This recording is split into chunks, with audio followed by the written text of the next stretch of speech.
I will not dwell upon the clemency which Napoleon wished to show towards several of the condemned men who had not blushed to associate with murderers to conspire for his destruction and for the ruin of the state, nor on the assiduity with which his family and his household interceded on their behalf. The execution of George caused little regret. Murder, no matter what its object may be, is always odious. Still, there was found someone to ask for his pardon. I saw a lady, accompanied by 2 big daughters, come to La Malmaison one day with this object. They were not received. This lady was not the most respectable agent of the Royalist party, which indeed held her in very low esteem.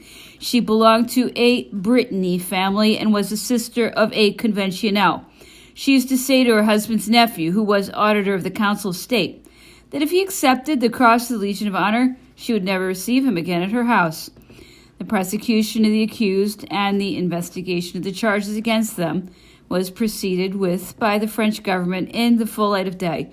Not one circumstance, not one detail of the various phases of the conspiracy, not one loophole opened to Moreau or Pichegru in remembrance of services which they had formerly rendered was passed over in silence. Nothing was left for the secret historian to glean. Everything bearing upon this vast conspiracy had been published in the Moniteur and 100 other publications. The murders of Pichegru and of the English Captain Wright, said to have been strangled in prison, are calumnies which are refuted by their very absurdity. It seems to me unnecessary to add a single word to the denials with which this wretched and odious imputation has been met. Moreau, after his condemnation, asked and obtained permission to retire to the United States. Napoleon canceled the sentence of 2 years' imprisonment to which the general had been condemned and made no objection to his departure for the United States. It was rumored that the judges had been secretly pressed to pronounce sentence of death on Moreau so that Napoleon might have the opportunity of crushing his rival under the weight of his clemency. Napoleon was much too clever to take a false step with people whom he knew to be opposed to him. What has not been said besides? Certain historians have reproduced all these romances with the remarks that there was nothing improbable about these stories. If suppositions were admitted as facts, because they appear probable, might it not be said that Moreau's judges were influenced by his fame or by the large number of his partisans? For, after all, his guilt was proved, and his name had an immense weight in the conspiracy. Napoleon must have been dissatisfied with the judgment pronounced because he believed, and probably wrongly, that considerations unfavorable to himself had influenced the members of the tribunal and distorted justice. The resentment was not, however, of long duration. Napoleon had had an idea which was worthy of him. He had had it suggested to Moreau that he should ask him for a private interview. Had the person who was charged with this mission acted with more skill, it is probable that Moreau, in the state of mind in which he was, would have received these overtures favorably. Such a scene would probably have produced the most favorable impression about the new Augustus in the public mind. Napoleon purchased with the police funds the estates of Grosbois in the house of the Rue d'Anjou, which had formerly belonged to Moreau. He gave Grosbois to Marshal Berthier, and the house in Paris to Marshal Bernadotte, whose gratitude for this new favor was as scanty as it had been for previous favors. It was whilst the George trial was in progress before the said court of the Assizes that Napoleon remembered Bourrienne. "Do you know," he asked me, "whether Bourrienne is in Paris?"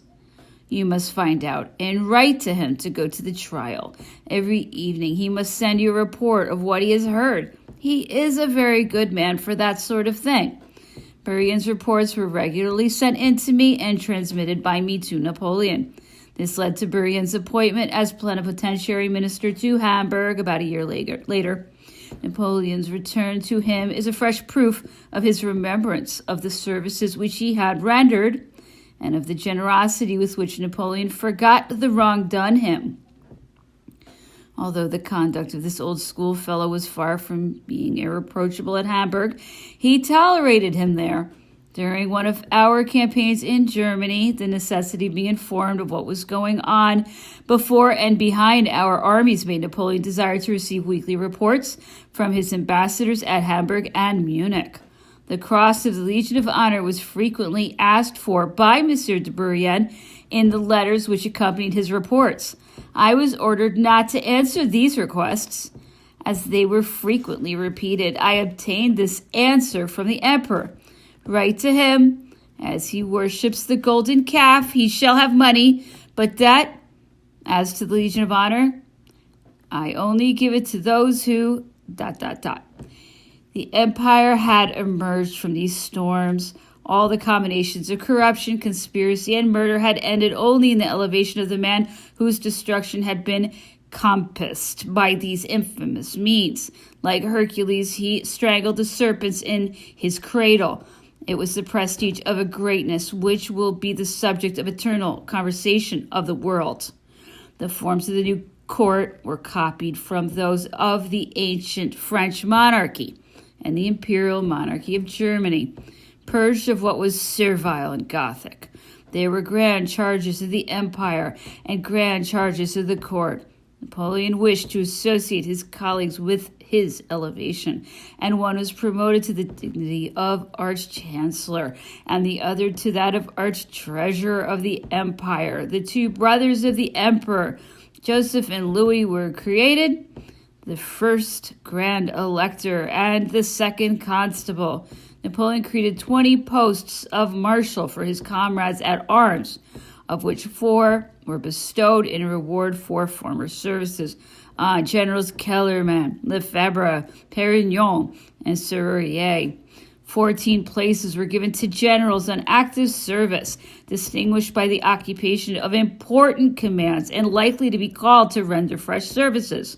These were Generals Berthier, Murat, Montcy, Jourdan, Massena, Augereau, Bernadotte, Soult, Brune, Lannes, Mortier, Ney, Davout, and Bessières. The other 2 places were held in reserve. The emperor had his chamberlains, écuries, etc. The empress on her side had her ladies-in-waiting. The prefects of the palace were retained. The chamberlains and the ladies-in-waiting belonged to old families who desired places at the imperial court, with the exception of some who remained faithful to their royalist opinions, or who made it a point of honor to figure in the opposition. A new ceremonial was established in the services of the court and was laid down in a code. The sovereign's person was no longer accessible to the same persons as before. Officers who till then had enjoyed the privilege of approaching the head of the state and of presenting themselves whenever they pleased had to yield up this privilege to the chamberlains and the newcomers, who formerly had been obliged to have recourse to the military element. The introduction of this etiquette offended the greater number of these officers. They submitted to it with disgust and grumbling. Little by little, the custom of these changes established itself. Nevertheless, although the army's zeal did not diminish, there remained in the hearts of the soldiers a keen regret for having been deprived of a right by usurpers, whom they never regarded with favor.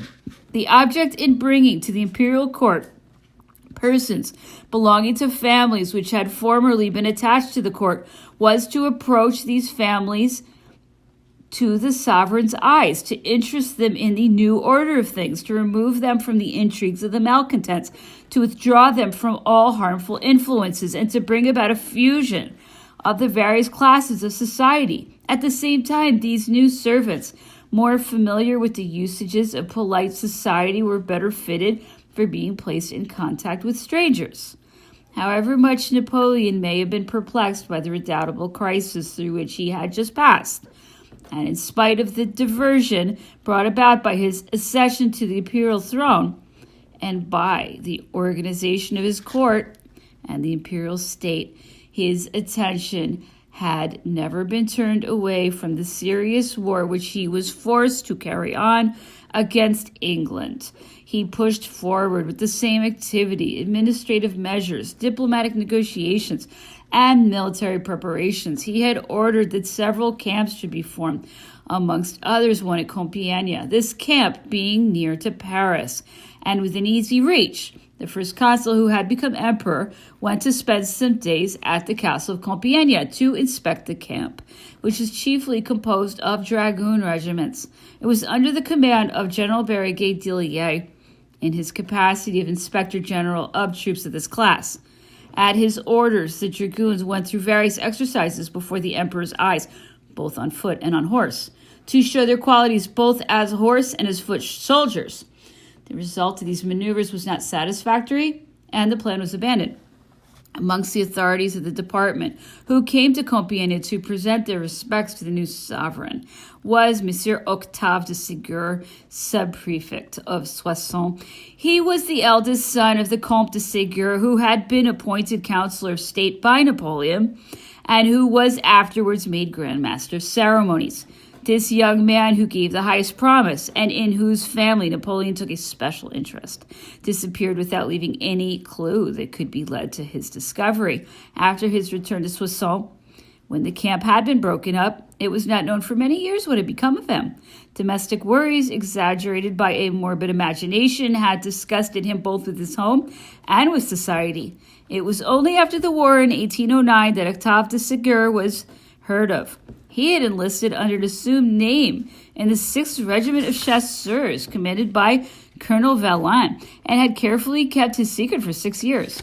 Taken prisoner and being invalided, he had been sent to Hungary, where he was living on the estate of the exiled Comte Bashi Ducala, father-in-law of the Countess Ducala. The worries of his life as an outlaw and the privations which he had to undergo induced him to write to his brother to inform his family of his whereabouts and to obtain his return to France by means of an exchange. Napoleon had sincerely sympathized with the Comte deSégur's troubles and had written him a touching letter at the time of his son's disappearance. He had never ceased to be interested in the mystery which had enveloped his flight. At last, one day, when at Pont-de-Brique, a country house near Bologna, where his headquarters were established, he heard that Octave de Ségur was on board one of the ships of the Texel fleet under disguise. Napoleon immediately sent for his brother Philippe, who was in service in the palace as captain deputy to the Grand Marshal of the palace, informed him of what he had learned, and gave him a plausible mission by the help of which he would be able to discover his brother. Philip de Ségur returned from his mission without being able to find any traces of the fugitive, who had either been clever enough to avoid discovery or who possibly, contrary to what had been reported to Napoleon, had never been on the ship at all. When Octave returned to France, he had lost precious years for his advancement in the service. The emperor having asked him if he had the intention of pursuing his career, he answered that he preferred to remain a soldier. Touched by these chivalrous sentiments, but regretting the choice he had made of a career which should only be entered upon by a young man, Napoleon appointed him officer on the ground of his having been a scholar at the Polytechnic School. His second debut in war was unfortunate. Made a prisoner at Vilna at the beginning of the 1812 campaign, he did not return to France until after the fall of the empire. He then entered the king's military household. A victim to extreme melancholy, he was not able to drive away the somber fantasies which pursued him and which finally drove him to suicide. This unhappy man had turned over his fatal design in his mind long before his death. He used to live in the same rooms as his brother Philippe. His son Raymond, who slept in a closet next to his bedroom, heard his father repeatedly getting up in the night and walking about the room, wrapped in thought, which was expressed by vague exclamations, the sense of which Raymond was unable to understand. At last, one evening, Octave went to the house of a friend who owed him some money.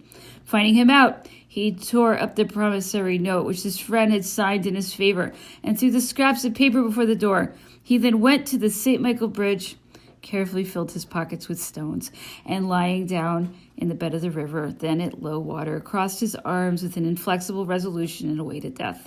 At daybreak on the morrow, he was found in this attitude, and nothing was done that could call him back to life.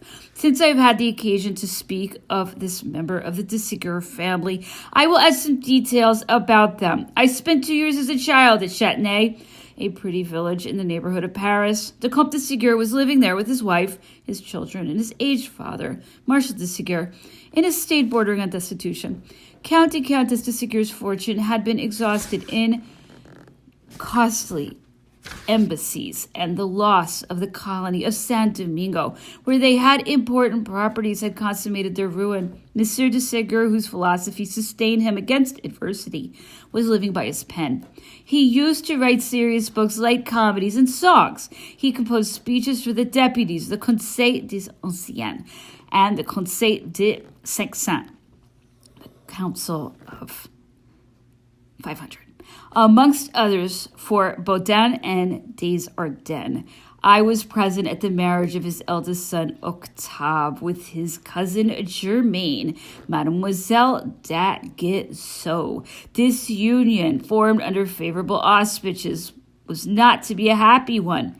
The castle of Fresnes, which belonged to the d'Aguesseau family, was close to Châtenay. I can still remember a strange rumor which greatly exercised the peasants in the neighborhood.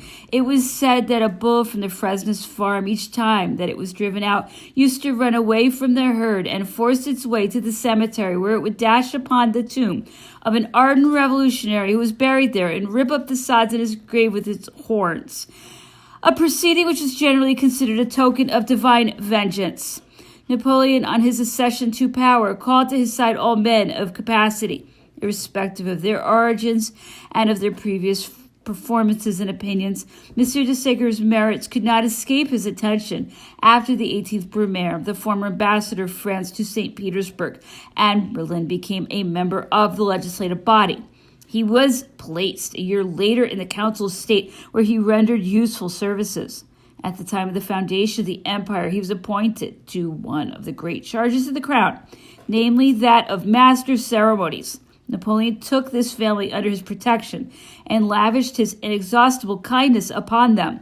The Comte de Ségur's father, former Minister of War and Marshal of France, had lost his pension. Napoleon restored it to him, and when the old mutilated officer came to the Tuileries to thank him, he had the honors paid to him, which were formerly attached to his rank. The Comte de Ségur's oldest son, who was thought to have a vocation for the civil service, was appointed, as the readers will remember, sub-prefect at Soissons. The second son was destined for a military career. He was placed first of all with the so-called Bonaparte Hussars, a troop which had been formed as part of the reserve army, which was then being assembled at Dijon.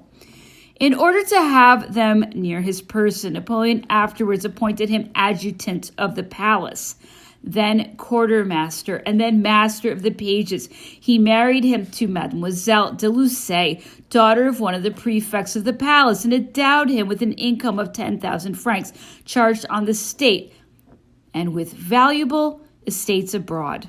In 1813, he entrusted him with the command of one of the 6 regiments of his Guard of Honor.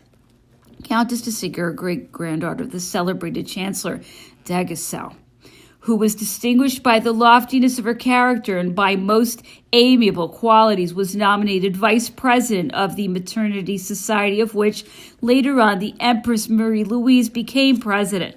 The fall of the empire did not deprive the Comte de Ségur of all the advantages which he owed to the emperor's generous patronage. He found himself at the time, it is true, at Blois, in the suite of the Empress Marie-Louise, with 300 louis as the whole of his possessions, but sometime later he re-entered the Chamber of Peers as a former senator and recovered the pension which had been allotted to him in this capacity.